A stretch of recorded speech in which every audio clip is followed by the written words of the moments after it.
Welcome to the 1 Million Years of Joy podcast.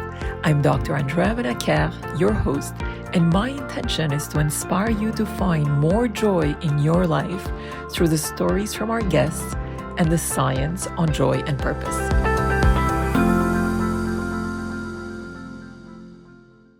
Raph, welcome. It's such a pleasure to have you with us today. Hey, thanks for having me. Like I was saying, I'm super grateful to be here and I was looking forward to talking to you. Likewise. So, Raph, from the conversations you and I have had, I was very inspired by your journey, and hence the reason I wanted to bring you on to share your story. So, we all have defining moments in our lives that have shifted our perspective on life and our own capabilities. And I was wondering if you could take us to that core defining moment in your life that has really had the most monumental impact on how you basically have created your own company and how you look at your life and the world today. I've had many different seasons, I call them, in my life, but the biggest shift I had was back in 2017.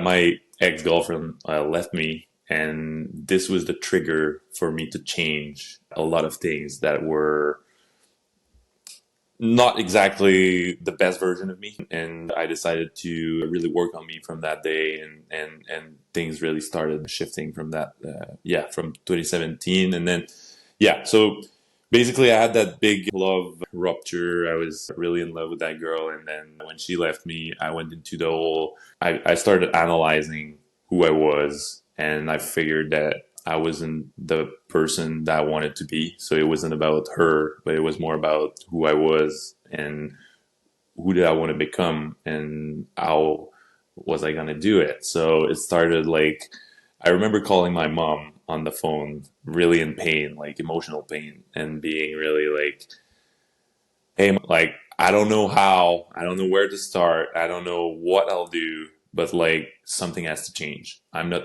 gonna live my life like this anymore. It's not about her. It's not about the pain that I feel like short term. There's something deep inside that I know is not the full potential that I can provide to the rest of the world. So I was smoking before that. I've been smoking since I was in high school. So I stopped smoking both weed and cigarettes. I was a chronic weed guy for many, many years.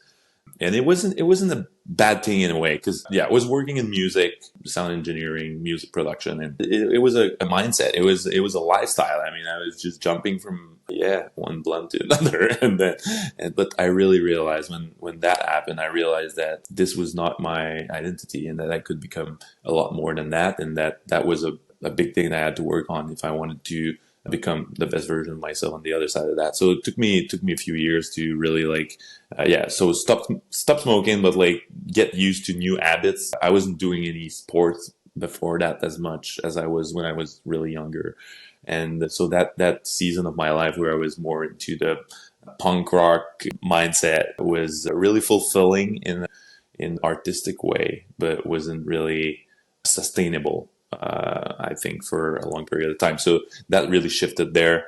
And then I started getting in personal development and started to read about what the greatest people of all time, some people that did things that were big and different, and what were they doing? And then started to pick up some patterns here and there and kind of made them mine, and there it went. And it was pretty much the trigger where I started personal development and really building the person I had to become. And a few years later, I decided to change my route from freelance to business. So that started with a big personal shift, and then the professional shift kind of followed afterwards. And in that process of personal evolution and looking back at that time and who you are today, how do you define joy, and what role does it play in your life? Joy for me is dynamic. sometimes like my business or my personal finances are not as good as I would like them to be, and I feel super good. And sometimes the money is really good and I feel like shit. And and sometimes something really great happened with my family and I'm supposed to be happy and I'm not. And sometimes the world is against me for some reason. I mean, there's a situation where it's bad and I feel really good. So it's a really weird thing where emotionally my feelings are not always related to the outside, but it's really about the inside and being at peace with right now rather than wait for something to make you happy. So that's how I would define that. And back then I was always hoping for some outside validation rather than today. I try to, it's not perfect. I'm still growing and hopefully I'll keep growing for the rest of my life. But like, yeah, there's something really profound about just embracing and allowing myself to be happy right now, today, here. So I'm happy to be here, by the way. Happy to hear that. So tell us about your entrepreneurship journey and the highs and the lows that come with it. Where do I start? We're a super small business based in Quebec, Canada. I started Betula, a marketing agency, back in end of 2019, beginning. It's pretty much more the beginning of 2020 because before COVID, it was supposed to be like a event management company, and then COVID hit, and we had to sell something that was sellable. So marketing became the one thing that we wanted to do, and we started doing that. So that was a big. It was already like a weird up and down thing going on even before we really started having a business. So like it was supposed to be in the event industry, and then COVID, and then it became a marketing agency at first, and we never. I did my own marketing for the recording studio, and I owned for 10 years before that, but I never really knew about the right words and the right strategies and all that. I was pretty much just going, with my gut feeling in a way.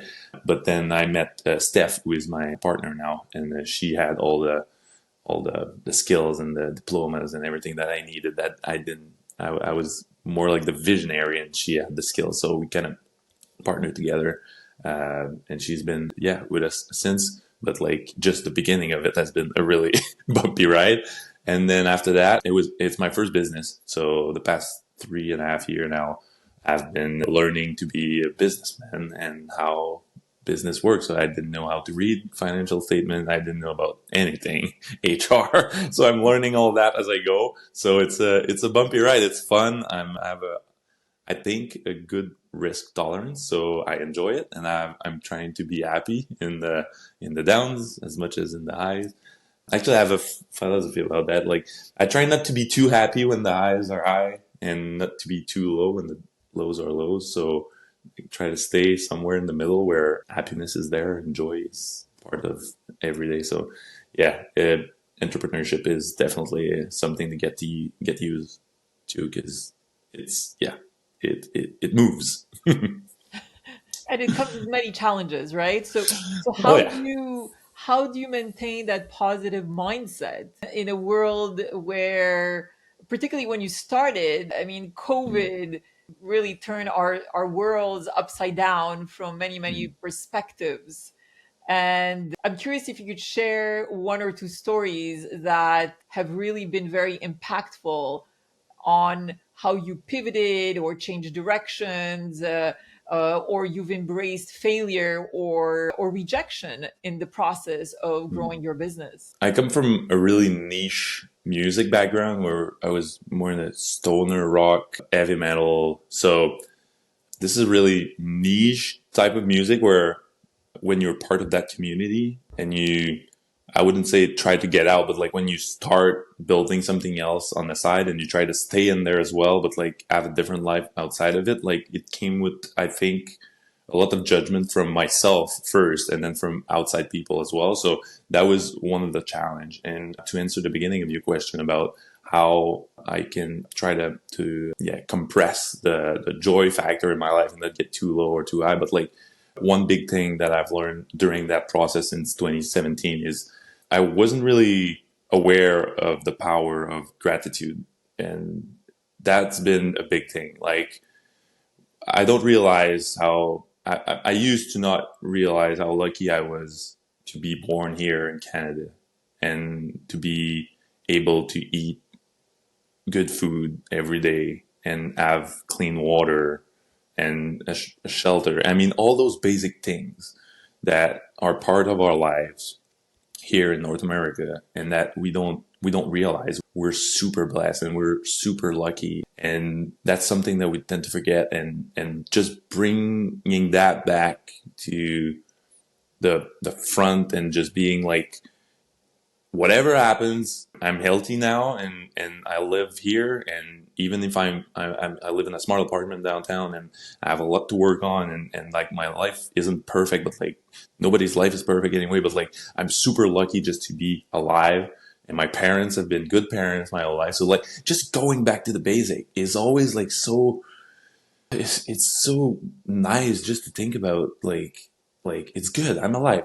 I'm good. I got water. Like I know where I'm sleeping tonight. Whatever life throws at me, I still have that. So, and one of the challenge I faced in 2018, I had a big mountain bike accident, and I spent in Europe actually, so traveling as well. So I had to figure out a bunch of stuff that usually, if you have an accident here, it's bad, but like in another country, there's a lot of other things that you have to take care of. So that was a bad one. It went pretty well in the end, but like I remember being in the hospital and being like, wow, my right foot was pretty bad. It like almost lost it actually. I was lucky I had really fast intervention there.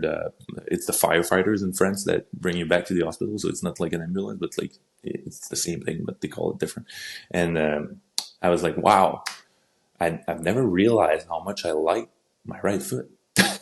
I was like, wow, once you lose something like this, you realize that you really need that. So like gratitude has been something I try to really always perspective and gratitude, like being like, yeah, zooming out of the situation and breathing. And I started meditating as well. So that really helped. I'm not religious, but I've developed mindfulness over the years since 2017, and it's been with me almost every day, and I love to do it. It's part of me now, and I find myself meditating in the random, like on the corner of a street looking at the sun, and I take a deep breath and I look at the sun, and I'm like super grateful the sun is hitting me now. And for me, these little moments and these little things have built the emotional strength that I think I need to be a better person and a better entrepreneur for my team and my clients and all the people that I meet during this amazing journey. So yeah. I'm curious to know if your view on just on life beyond gratitude, that is an important piece that you have shared. Has anything changed for you deep down in terms of how you view your life and the impact that you can have on this world as a result of that accident? Two things. The first thing, and that's funny because I had that mindset before that accident, but like I've lived a lot of amazing things really young. And besides gratitude, I've always had like a part of me that was like, if I die tomorrow, my life has been amazing.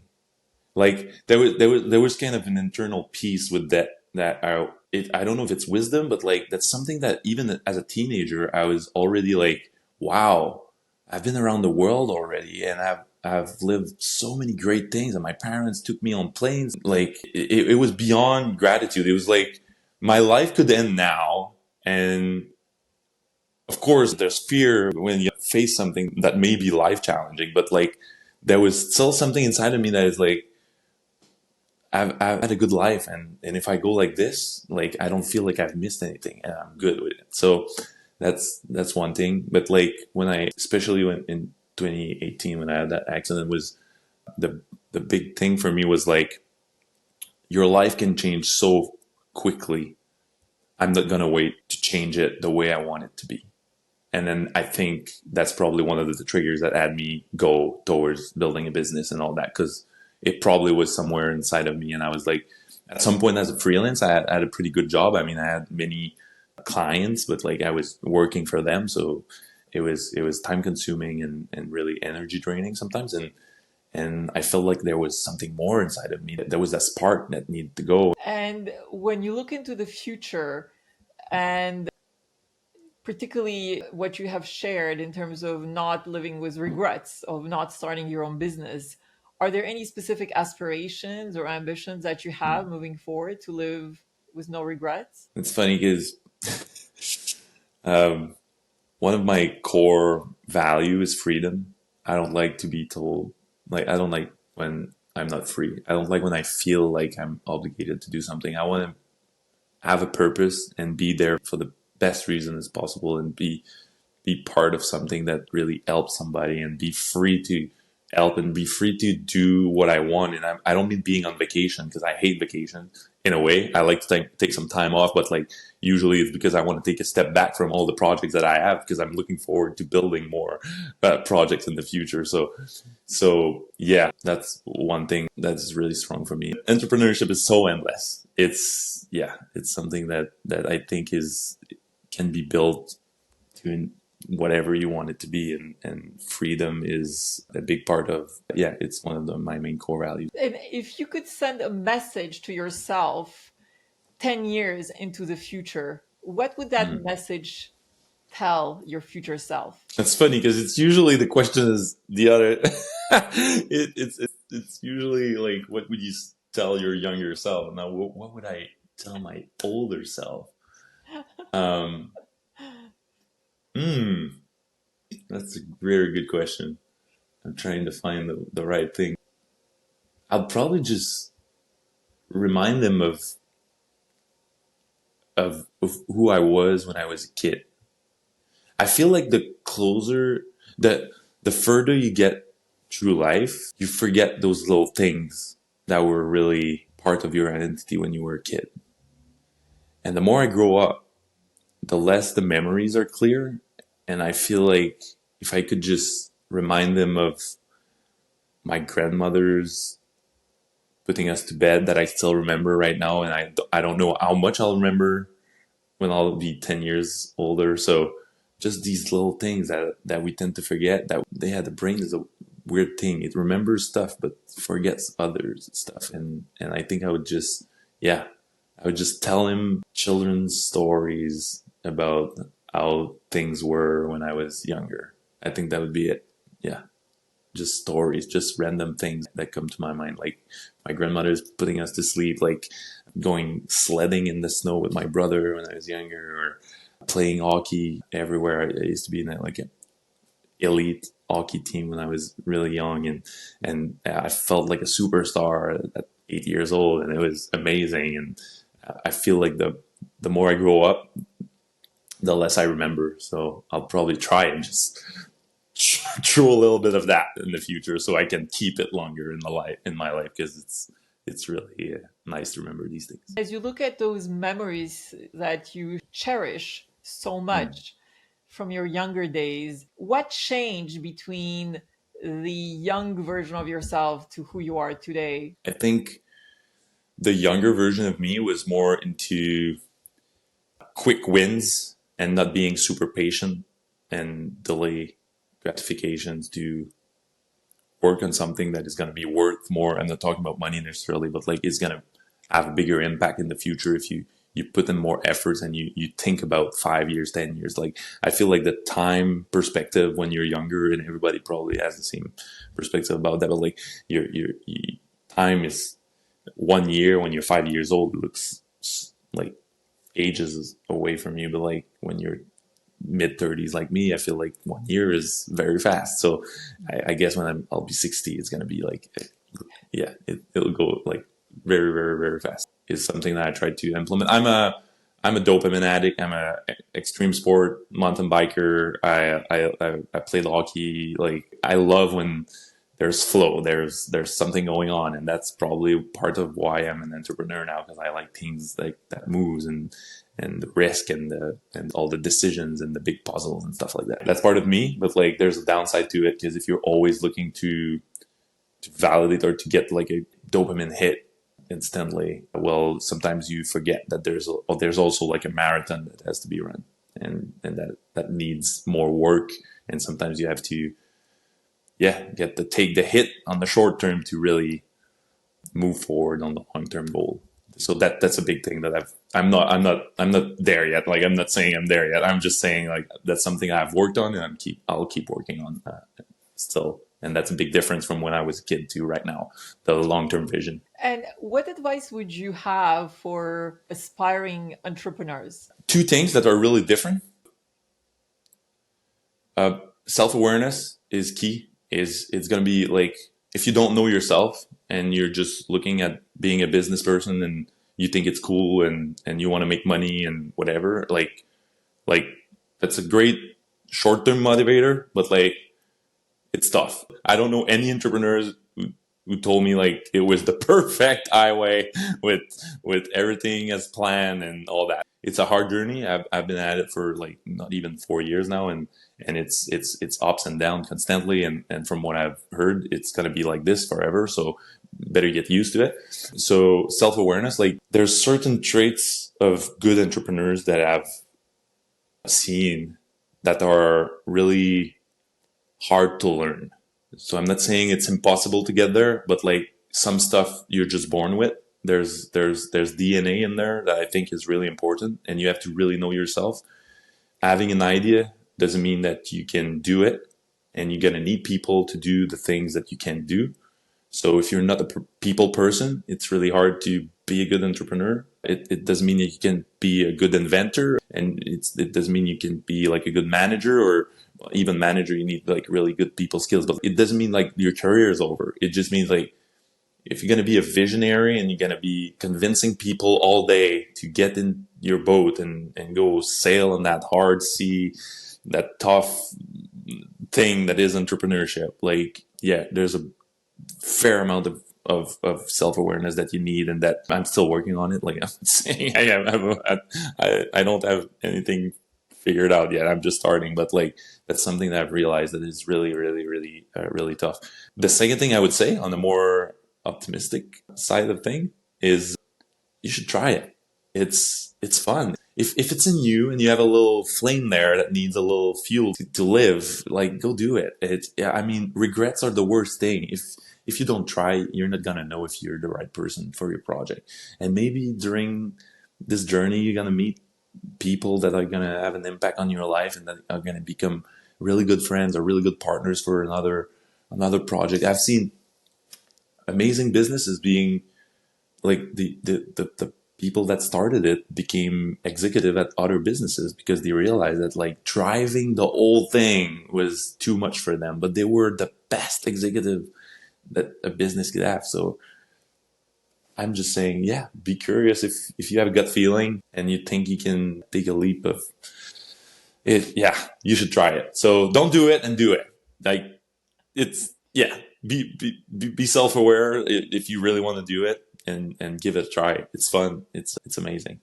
Great world. And because of the space that you're in, which comes with building a brand, Mm. particularly for a young emerging company, what specific advice would you have in that regard when it comes to getting your brand known and recognized in a specific domain that you choose to pursue? Two things. Once again, I've built my first brand. It's called Royal Music.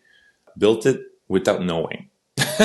So started doing something, started loving it, recording bands and all that, and then started getting good at it, and then people started looking at me and being like, hey, you're really good at this. So they started talking about it, and that became kind of a brand. After a few years, I ended up just picking up the phone, and people were calling me, hey, can you do our album? Can you do our album? Can you do our album? I didn't put in place like a marketing strategy. It was more like a reputation that was built around something that I was getting good at. But right now, the approach is different. I have all that that music knowledge that is not really being used right now with the marketing agency. But I think from what I've learned, I can shortcut a bit of the brand building strategy in our marketing business right now. And I can already see that it's happening. I mean, sometimes I talk to people and they're like, wow, your project is so big. I'm like, dude, we're not even 10 people. I mean, it's small. There's a traction that the brand that we built locally is, it's getting things rolling faster than I thought it would. And that's, again, I wasn't super aware of what I was doing, but I started posting more on social media, doing podcasts for myself, but like also being invited in the music thing. But like I was talking about marketing in the music podcast, and I was just getting people to know about what we were doing more and more and more and more. And building a brand is important, but like building the next Nike or the next Google it's impossible in a way. I mean, it's a super small percentage. It's possible to build a brand without going crazy and expecting the world to know you. I mean, there are so many small niche in areas of the world where you can be the best or the only or the first to do something that you can build a brand on and have an amazing career without being Mark Zuckerberg. So I would say like social media is amazing, but like it can be a poison for the soul as well. Let's balance that, use it, it's useful, it works, people's attention's on it, building a reputation, being good, having good intention is part of the brand as well. And having fun and being joyful with the people you meet.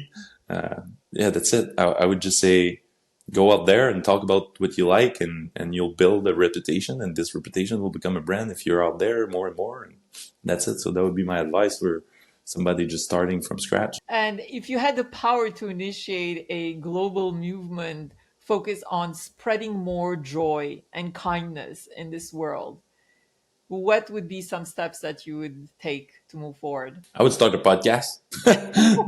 I would definitely start a podcast and talk about it with people that share some of my values. And it's really a marketing strategy thing right there, but like it depends on the goals. If at first nobody knows you, you have to get known. So being out there, talking on podcasts, on social media, posting every day, sharing your thoughts, meeting people in local events, traveling like you do, and reaching out to people with good intentions and all of that. This is gonna add up after a few years, that's for sure. Then after that, if you have like really specific business goals that you want to reach, there are many actions that can be taken. I mean, you can do advertising, more like funnel-ish strategy to an event that maybe you would own, and then you can start doing organic content that's going to convert eventually to an event that you want to bring people to, and then invite some speakers that are specialized in joy spreading or whatever they talk about. And so there's like, yeah, the community aspect, I think, would be a big thing that I would try to go for, building a community. Facebook groups are underrated, I think. They've been overrated for a while, and then but they're underrated right now, I think. So Facebook groups are really amazing. Building a community of like-minded people is really key. So I don't know if you have a Facebook group, but yeah, you have one. Awesome. No, No, I'm not. no. I'm not on Facebook, but appreciate the feedback. Yeah, Facebook is still a monster, by the way. But whatever we think about the platform, but like it's a big attention magnet. So I would definitely go through that. But yeah, podcast and I mean, I've seen your LinkedIn content a lot. I mean, LinkedIn is super underrated as well. Still, even if it's getting more traction right now, but like LinkedIn it's a big platform, especially for professional. The thing with LinkedIn is like people with less career oriented life or not on LinkedIn as much. So that's a little thing that if I'd like to go like with a broader audience, I know that LinkedIn is kind of limited compared to Facebook, where there's certain demographic that's not on Facebook, but like it's probably one of the biggest communities in the world. But like the macro thing would be building a community talking to people. Yeah. Raf, any final thoughts about finding more joy, whether you're an entrepreneur and you want to bring more joy into your team or finding more joy into your life? Any final thoughts for our listeners in terms of tapping into the power of joy in their lives more fully? Working on yourself and being the best version of yourself is going to bring joy to the people around you more than any Christmas gift or whatever other thing that we do randomly during the year to try to bring joy to other people. But like being the best version of you is so underrated as well. I mean, that's it, and it's probably the hardest thing that you can do, but it changes lives. It changes yours and it changes the life of the people that you meet. And I think that rather than trying to contribute to outside things, if every human would work on them, eventually we would become a better society and a better human race. That's my take on it. Yeah. On those final words of wisdom, I want to express my gratitude for your time today and everything you have shared. It's been an immense pleasure and I look forward to seeing you again soon. It's been my pleasure. And like I said, the first time we met, I felt your energy. And anytime, whenever you're in Quebec City, I'm here.